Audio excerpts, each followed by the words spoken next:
کیا۔ مسند احمد میں یہ حدیث ہے کہ سیدنا علی کہتے ہیں کہ ایک دفعہ نبی صلی اللہ علیہ وسلم نے فرمایا کہ تیرا جھگڑا ہوگا ایک دفعہ عائشہ کے ساتھ۔ حضرت علی نے کہا میں بڑا ظالم ہوں گا یا رسول اللہ کہ میں آپ کی بیوی کے ساتھ جھگڑا کروں گا؟ آپ فرمایا نہیں وہ ظالم ہوگی اس وقت، آپ فرمایا نہیں وہ ظالم ہوگی اس وقت۔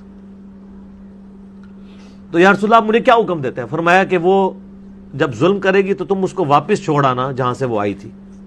جی تو ناظرین، آپ نے سنا یہ شخص سیدہ عائشہ رضی اللہ تعالی عنہا پر ایک جھوٹا الزام لگاتے ہوئے کہتا ہے کہ نبی کریم صلی اللہ علیہ وسلم نے انہیں معاذ اللہ ظالم کہا تھا۔ پہلی بات تو یہ ہے کہ یہ روایت ہی ضعیف ہے، جیسا کہ آپ سکرین کے اوپر دیکھ رہے ہیں۔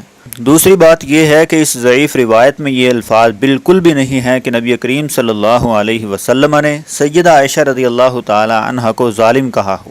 پھر اسی طرح انجینئر محمد علی مرزا کا ریسرچ پیپر 5B جو ہے، اس میں بھی مرزا نے جہاں یہ روایت نقل کی ہے وہاں بھی ظالم کے الفاظ موجود نہیں ہیں، لیکن اپنے لیکچر میں یہ شخص سیدہ عائشہ رضی اللہ تعالی عنہا پر جھوٹا الزام لگاتے ہوئے اور ایک ضعیف روایت میں بھی تحریف کرتے ہوئے کہتا ہے کہ نبی کریم صلی اللہ علیہ وسلم نے انہیں ظالم کہا تھا، حالانکہ یہ نبی کریم صلی اللہ علیہ وسلم کی طرف ایک جھوٹ منسوب کیا جا رہا ہے۔ اور نبی کریم صلی اللہ علیہ وسلم کا ارشاد ہے کہ جو شخص میری طرف جھوٹ منسوب کرے وہ اپنا ٹھکانہ جہنم میں بنائے گا۔